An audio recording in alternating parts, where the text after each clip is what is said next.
ఈ యాత్ర BRS party పెట్టింది కాదు. ఈ యాత్ర అచ్చంగా మా చిన్నకోడూరు మండల రైతుల పాదయాత్ర. రేవంత్ రెడ్డి నువ్వు కళ్ళు తిరగకపోతే రేపు అన్ని మండలాలు కూడా గిట్లే బయలుతాయి. రైతుల యొక్క కోపాగ్నిలో, రైతుల యొక్క కోపంలో నువ్వు మాడి మసైపోతావు. ఇప్పటికైనా కళ్ళు తెరువు రేవంత్ రెడ్డి అని చెప్పి నేను డిమాండ్ చేస్తా ఉన్నా. నిజంగా చెప్పాలంటే ఈ కరువు కాలం తెచ్చిన కరువు కాదు, ఇది కాంగ్రెస్ తెచ్చిన కరువు, రేవంత్ రెడ్డి తెచ్చిన కరువు.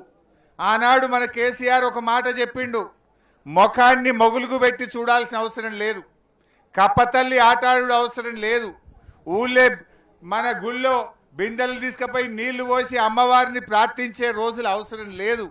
ఇక కాళేశ్వరం కట్కొత్తాలే, రంగనాయక సాగర్ నిండాలే, మీ పొలాలన్నీ పారాలన్నది నాడు కేసీఆర్ చెప్పిండు.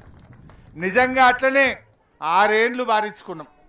పోయిన 6 ఏండ్లు కరువేందో మనకు తెలియదు.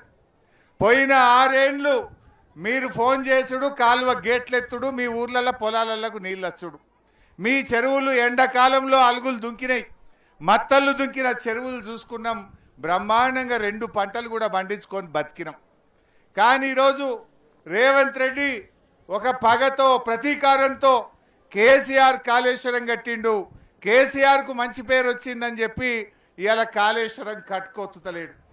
ఏమన్నా అంటే ఏమంటాడు, కేసీఆర్ను ఒకటే తిట్టిపోస్తా ఉన్నాడు.